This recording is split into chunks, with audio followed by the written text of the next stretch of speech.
It's interesting though, isn't it, as a play that we've now rehearsed 1,000 times, I still get goosebumps in the rehearsals.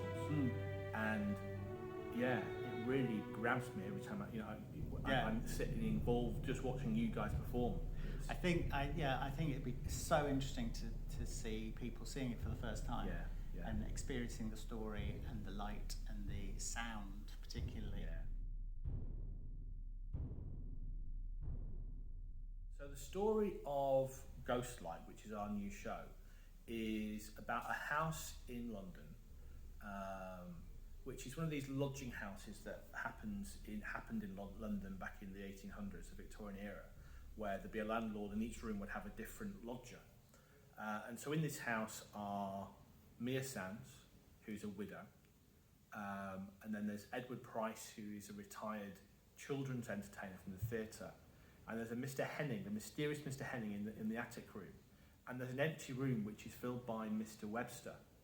Now, Mr. Webster is brought there by Mr. Price to investigate a haunting where the spirits of two children are seen wandering the house at each night, and they are investigating this haunting.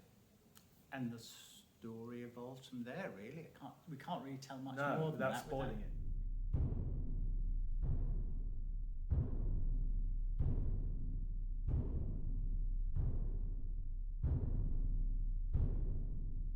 So this show takes a different direction from previous shows in the sense that it's a period piece. It's in the tradition of telling ghost stories, storytelling in that way. I think we can see lots of connections between this and previous shows. Yeah, definitely.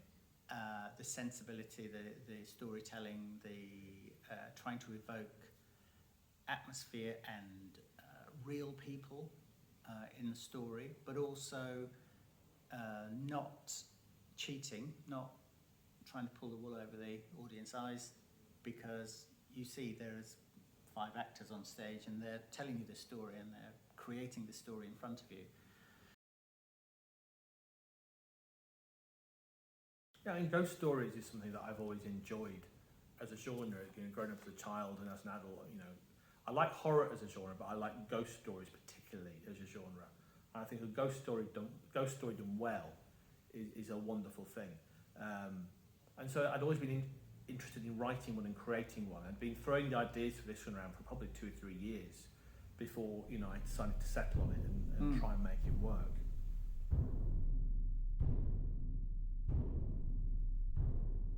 So Mr. Sands is the antagonist of the piece, I suppose. He's the bad guy. And he's a very dark figure. For a lot of the play, he's a mysterious figure who we don't know much about. And the two characters, Mr. Webster and Mr. Price, are trying to find out what's happened to him and where he is and what's going on with him. He's a character, as a writer, I imagined him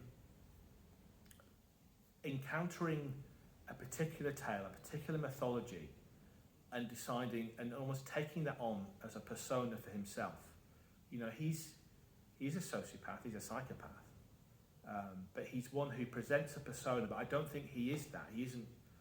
We're not kind of like owning a mythology that's already out there. I think he decides, he recognises himself in that mythology and takes that as an identity. And there is that mythology that he adopts is the story of the Sandman. The Sandman. Which is a myth that exists across Europe and is very dark in some places. It's incredibly dark. I mean, there's a recent Neil Gaiman series, which is a great series, but the original story, I don't know if it came out of Germany, but it's horrible. Yeah, really horrible.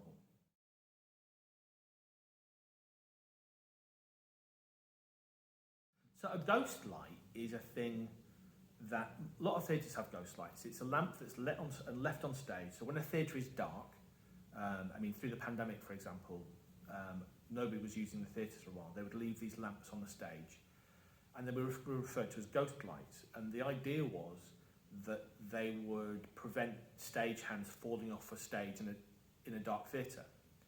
But there is a deeper kind of mythology to them. So as I was researching for the play, I came across this mythology, which is very much about warding off malevolent spirits in theatres, but also acting as a guide to the spirits that inhabit the theatre. I think most theatres have got kind of their resident ghosts that they will sell.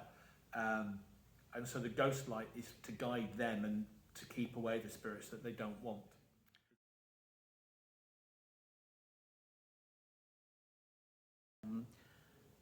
Yes, most of the play happens pretty much in the dark, although it is illuminated by lamps along the way. And we decided to do that. It came about in parallel to the beginnings of the script itself, the Ghostlight script, which was originally The Child in the Fireplace. The Child in the Fireplace was the original title, and then it evolved as I kind of dug into what was going on with this. At the time, the bare bones of the story, really kind of dug into it. And it settled in the Victorian era. It settled in the Victorian era. And that coincided with the idea that we'd had before and seen in some other shows in slightly different ways, but the idea of the actors themselves illuminating the show. And there's a sort of obvious link then between the ghost light and Victorian London lit by gas lamps and oil lamps, and presenting a show in the dark to tell ghost stories. If I was going to describe Ghostlight in 3 words, I would go for atmospheric, I'd go for chilling, and spooky. I'd say engaging. You said chilling, didn't you? I did, yeah. Oh, damn.